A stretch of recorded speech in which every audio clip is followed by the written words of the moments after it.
हरे कृष्णा माता जी, नमस्कार माता जी। मेरा प्रश्न ये है कि हम यात्रा क्यों जाते हैं?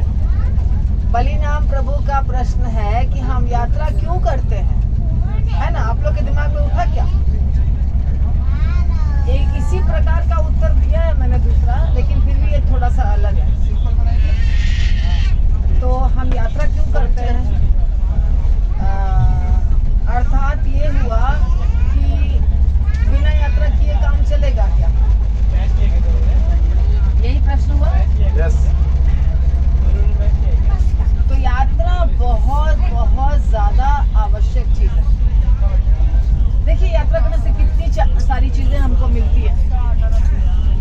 पहली बात, जब आप भक्ति करते हैं ना, पुणे में, मुंबई में, जो जहाँ रह रहा है वहाँ भक्ति करता है। धाम में वो नहीं है, वो धाम से बाहर किसी जगह पे है। तो वो पूरा माहौल किस माहौल में रह रहा है? भौतिक माहौल है। चारों तरफ कैसे लोग हैं? भौतिक लोग हैं। पर माला कर रहे हैं, नियम कर रहे हैं, मंदिर जा रहे हैं, ये सारी चीजें हो रही है, लेकिन फिर भी माहौल जो है वो क्या है? पूरा भौतिक है। अब जैसे हमारा भौतिक माहौल रहता है, माला वाला करने के चलते हम थोड़ी थोड़ी उन्नति करते हैं। लेकिन जैसे आप सीढ़ी से छत पे चढ़ रहे हैं, आपको छत पे चढ़ना है, तो आप क्या करते हैं? सीढ़ी से चढ़ते हैं, धीरे धीरे चढ़ते हैं। लेकिन यदि आपको वो जो एयरपोर्ट पे सीढ़ी होती है या मॉल पे, वो क्या होता है? उसको क्या बोलते हैं? एस्केलेटर। तो एस्केलेटर पे चढ़ेंगे तो कितना तेजी से जाएंगे? बहुत तेजी से, क्योंकि वो खुद भी चल रहा है और सीढ़ी भी चल रहा है, दोनों एक साथ। एस्केलेटर भी चल रहा है और सीढ़ी भी चल रहा है। तो इसी प्रकार जब हम धाम आते हैं, तो धाम आने से क्या होता है कि धाम का भी असर होता है और हमारा जो प्रयास था वो भी होता है। तो धाम के असर से हमारा जो उन्नति हमारी है वो बहुत तेज है। जितने दिन हम धाम में वास करते हैं उतना दिन तो हमको फायदा होता ही है, पर बाद में भी फायदा होता है।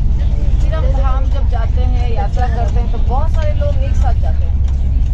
तो सारे लोगों के साथ कैसे हमें बर्ताव करना चाहिए, कैसे एडजस्ट करना चाहिए, कैसे वैष्णवों के साथ हमें आदान प्रदान विचारों का करना चाहिए। दूसरा, कुछ काम धंधा नहीं होता है, बिजनेस नहीं होता है, टेंशन नहीं होता है, केवल भगवान की चेतना में रहते हैं।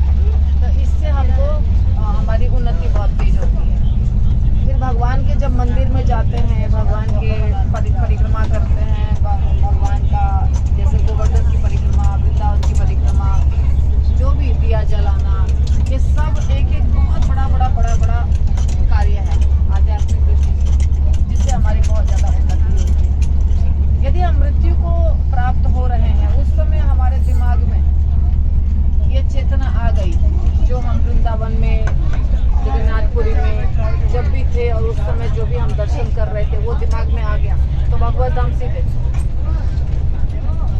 वही आने के लिए हम बार जाते हैं धाम, क्योंकि किसी न किसी तरीके से मृत्यु के समय हमारी चेतना ऐसी रहे कि हम भगवान के सोच में शरीर त्यागें। तो धाम से तो इतना ज़्यादा फायदा है कि कुछ बात ही नहीं।